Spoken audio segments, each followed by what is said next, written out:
አንዳንዱ የገብርኤል ስጦታ ብሎ ታክሲ ላይ ይጽፋል። ገብርኤል ከየት አምጥቶ ይሰጣል?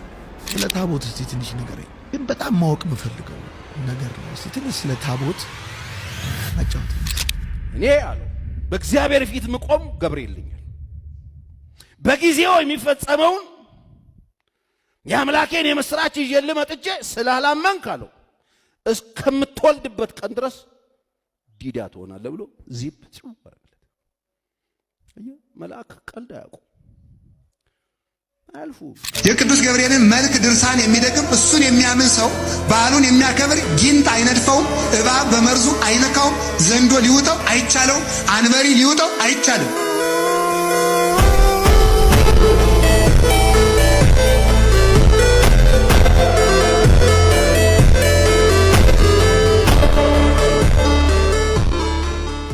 ሰላም ጤና ይስጥልኝ ወደ ኢያሪኮ ሚዲያ ቤተሰቦች እንዴት ናችሁ? እንዴት ከረማችሁ? እኛ አለን እግዚአብሔር የተመሰገነ ይሁን። ዛሬም እንግዲህ ወቅታዊና አዳዲስ በሆኑ ቪዲዮዎች መጥተናል። እንኳን ለቅዱስ ገብርኤል ዓመታዊ ክብረ በዓል በሰላም አደረሳችሁ አደረሰን እንላለን። አሜን። እንግዲህ በዛሬው ቪዲዮ የምንመለከታቸው ፓስተር ቸርይ እንግዲህ በአስደናቂ ንግግር ስለ ኃያሉ መልአክ ስለ ቅዱስ ገብርኤል መስክሯል። የሱንም ቪዲዮ የምናስመለከታችሁ ነው የሚሆነው።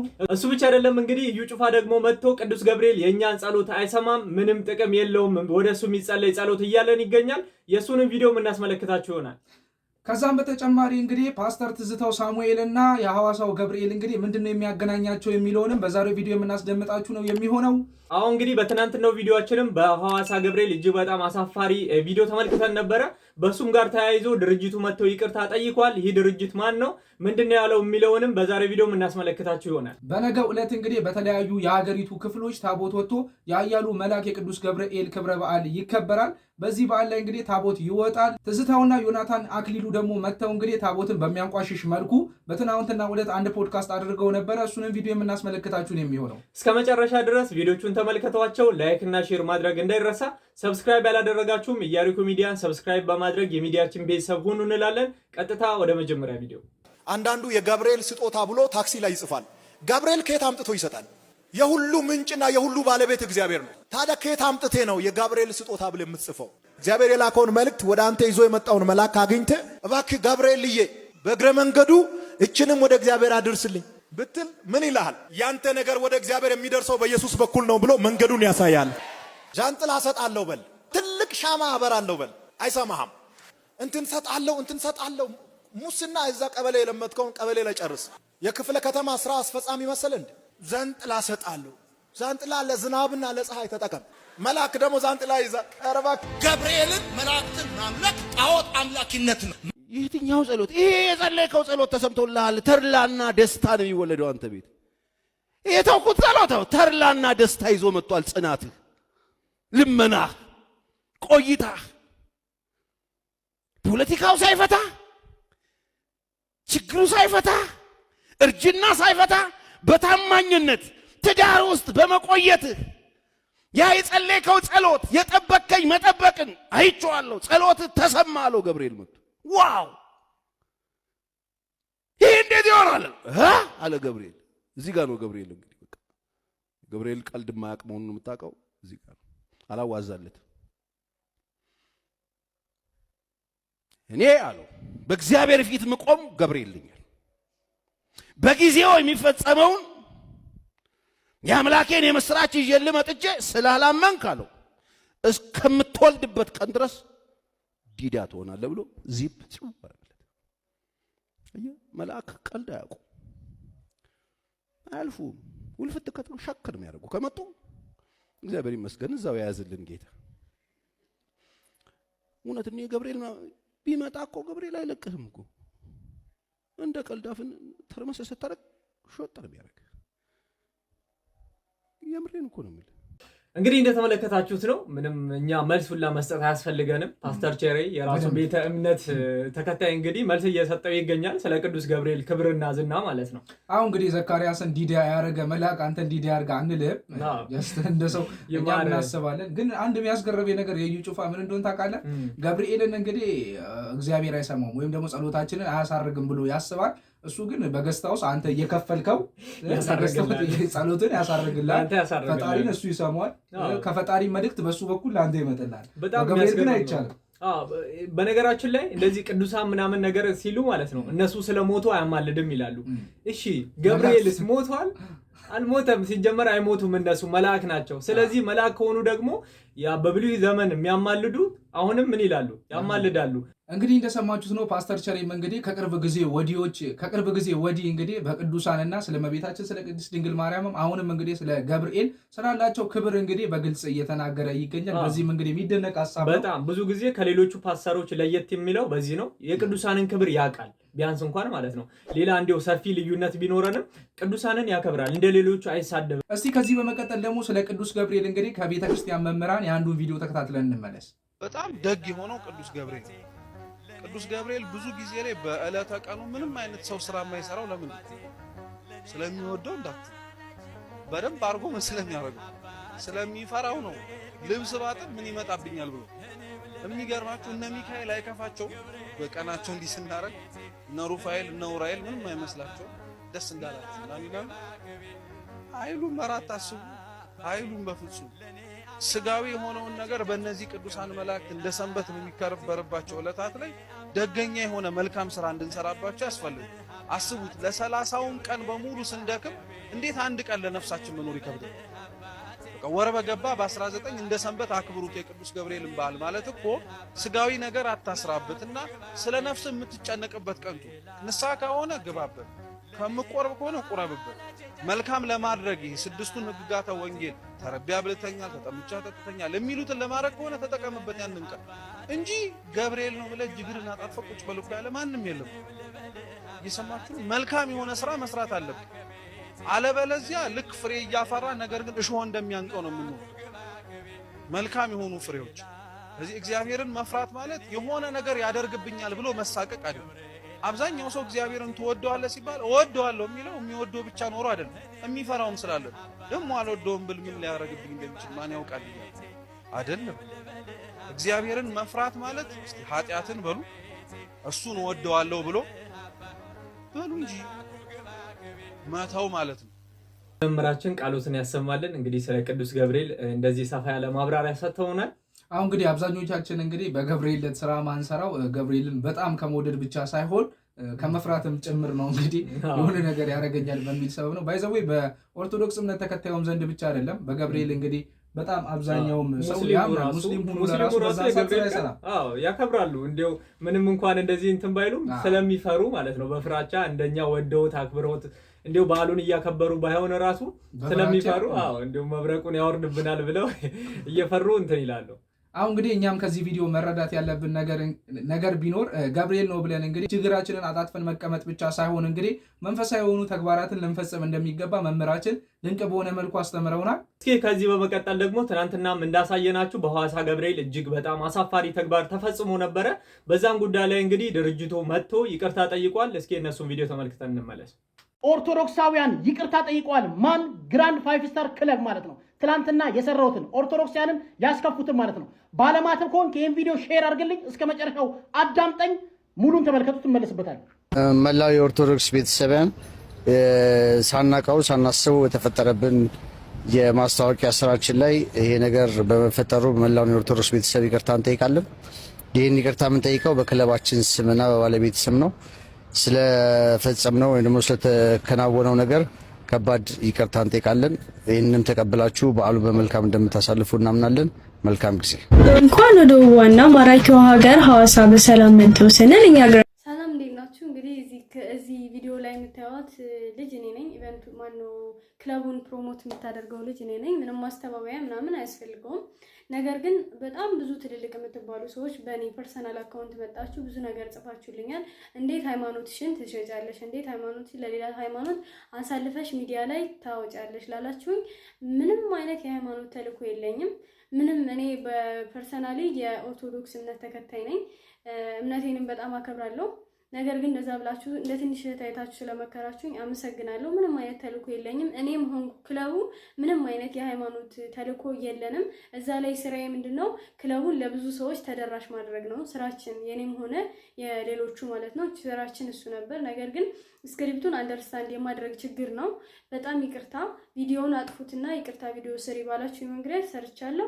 እንደተመለከታችሁት ነው። ትናንትናም እንግዲህ እንዳስመለከትናችሁ በሐዋሳ ገብርኤል የምትመጡ በሙሉ መጠጥ አዘጋጅተንላችኋል፣ ቆነጃጅት ሴቶችን አዘጋጅተንላችኋል የሚመስል አይነት ማስታወቂያ ሰርተው ነበር። እጅ በጣም አሳፋሪ ማስታወቂያ ነበረ ትናንት የተመለከትነው። እሱን ማስታወቂያ አሳይተናችሁ እንግዲህ ድርጅቱም ይቅርታ እንዲጠይቅና ቪዲዮም እንዲያነሳ እንግዲህ ብዙዎች እየጮሁ ነበረ። እኛም ተናግረን ነበረ። እንግዲህ እንደዚህ ይቅርታ ጠይቀዋሉ። አሁን እንግዲህ አንድ ሰው ደግሞ መጥቶ ይቅርታ ብሎ ከጠየቀ ያበላሽውንም ነገር ካስተካከለ ያው ይቅርታ ማድረግ ነው ያለብን። እንግዲህ ድርጅቱም በኦፊሻል ገጹ ወጥቶ እንግዲህ ይቅርታ መልእክትን አስተላልፏል። እስኪ ከሐዋሳ ገብርኤል ጋር አሁንም በተያያዘ ትዝታው ሳሙኤል እና ሐዋሳ ገብርኤል ምንድን ነው የሚያገናኛቸው? እንግዲህ ትዝታው ሳሙኤል የሐዋሳ ገብርኤልን እያነሳ ሲናገር ነበረ ሰሞኑን። እስኪ እሱን ቪዲዮ ተመልክተን እንመለስ። ድቁና የተቀበልከው ሐዋሳ ገብርኤል ነው? አዎ። እስቲ የሐዋሳ ገብርኤል ቆይታ ምን ይመስል እንደነበረ አጫውተኝ። ያደግኩት ሐዋሳ ነው። ከአንደኛ እስከ 6ኛ ክፍል ቤተ ክህነት ሐዋሳ ገብርኤል አጠገብ ያለው ቤተ ክህነት ትምህርት ቤት ካወካቸው እንደውም ጋሽ መንገሻ የሚባሉ ዳይሬክተር ነበሩን። በጣም ኃይለኛ እና እዛ ነው ያደግኩት። አጥሩም የተገናኘ ስለነበር ትምህርት ስንጨርስ ደብተራችንን ይዘን ለድቁና ትምህርት ወደ ገብርኤል እንገባ ነበረ እና አባ ገብረ ኪዳን የሚባሉ መነኩሴ ናቸው የሚያስተምሩ የነበሩት። እና በኋላ ወደ ዲላ ሄድን በፋዘር የስራ ቅያሬ ምክንያት። ከዛ ጨርሼ እዛው ሄጄ ጨርሼ ለመቀበል ግን ሐዋሳ ገብርኤል ነው ድጋሚ የመጣሁት። እና የሚገርም ህንፃው ሲሰራ ሁሉ እኔ ትዝ ይለኛል። ህፃን ነኝ። ይሄ ባሬላ ምናምን ይዘን እዛ ውስጥ ሁሉ እንትን እንል ነበርና በኋላም ሄጄ አገልግዬበታለሁ። በጣም ትልልቅ ፕሮግራሞችን ሰርተናል። ብዙ ህዝብ የተገኘበት ትልልቅ የወንጌል ጉባኤዎችን አዘጋጅተን አገልግለናል። እና ልጅነቴ ግን እዛ ጋር በጣም ብዙ ትዝታ አለው። የተመለከታችሁት ነው። ትዝታው ሳሙኤል እንግዲህ ሐዋሳ ገብርኤል አሁን እጅግ በጣም የሚከብርበት ወቅት እንደሆነ ይታወቃል። ከዛ ጋርም ተያይዞ ስሙንም እዛው አያይዞ ለማንሳት እንግዲህ ሐዋሳ ገብርኤል ነው ዲቁና የተቀበልኩት እያለን ይገኛል። አሁን እንግዲህ ትዝታው በግልጽ እንግዲህ በሐዋሳ ገብርኤል ድቁናን እንደተቀበለ ተናግሯል። ከሰሞኑ እንግዲህ በዮናታን እንግዲህ ማርሲል ቲቪ በሚለው ፕሮግራሙ ላይ እንግዲህ በዛ ፖድካስት አድርገው ነበረ። በዛ ፕሮግራም ላይ ነው እንደዚህ የተናገረ የነበረው። ዛሬ እንግዲህ ሐዋሳ ገብርኤል በስቷል አይደል? አዎ በጣም በስቷል። እንግዲህ እነሱም አይ ቲንክ የሐዋሳ ገብርኤል እጅግ በጣም በደማቅ ሁኔታ ስለሚከበር ይመስለኛል አሁን ቪዲዮ የምትለቀቅበት ሰሞን ላይ እችን አስበው የሰሯት ማለት ነው። የኢያሪኮ ቤተሰቦች ነገ እንግዲህ አሁን እንግዲህ የኢያሪኮ ቤተሰቦች የኃያሉ መልአክ የቅዱስ ገብርኤል ዓመታዊ በዓልን ቤት ደብር እንደምታሳልፉ በኮሜንት በኩል አሳውቁን እንላለን። ከዚህ በመቀጠል እንግዲህ እነ ትዝታው ከታቦት ጋርም በተያያዘ የተናገሩት ነገር አለ። እስኪ እሱም ቪዲዮ ተመልክተን ነው እንመለስ። እሺ፣ ግን ስንት ዓመት ተሸከምክ ታቦት? 6 ዓመት የተሸከምከው? በቋሚነት ማለት ቄስ ስትሆንና አንድ ቦታ በተለይ ስትሰራ መሸከም አለ። እኔ እንደውም ማረሳው ቀድሼ አስተምሬ ቄሶች የሆነ ስራ ምናምን ሲኖርባቸው ይሄዳሉ። እንደውም በዚህ አጋጣሚ አንዱን አስቂኝ ነገር ብነግር እየቀደስን አንዳንዴ አሁን እዚህ የተለመደው 5 ቄስ ወይ 10 ቄስ ታያለ አንድ ቦታ ላይ አንድ ደብር እና በዋናነት 2 ቄስና 3 ዲያቆን ነው በሚሽን የሚቀድሱት ማለት ነው። እና አሜሪካ ግን እጥረት ስላለ አንድ ቄስ ለብቻው ሊቀድስ ይችላል። ለብቻው የ2 ሰዓት ቅዳሴ ትንሽ አጠር እናረገውና 30 እናደርገዋለን። አንዴ እንደውም በማሳጠር ተከስሻለሁ። ቅዳሴ በማሳጠር አሳጠረን እና ያን ሁሉ 2 ሰዓት ለብቻዬ እንዴት ልበል ብዬ ምረት አድርገውልኝ ነው የቀጠልኩት። እና እየቀደስን አንዱ ቄስ ከኔ ጋር እየቀደሰ ኡበር የጀመረ ሰሞን ነው። አልጠራም፣ ኡበር ጠራ።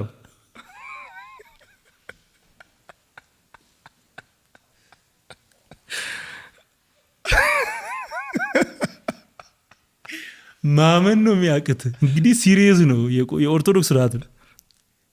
ይቅርታ ብሎኛል ሄደን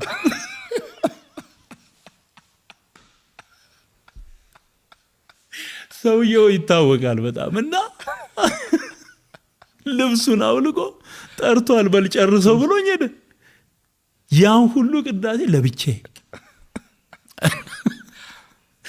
እንዲህ አይነት ገጠመኞችም አሉና 6 ዓመት ተሸክሜያለሁ።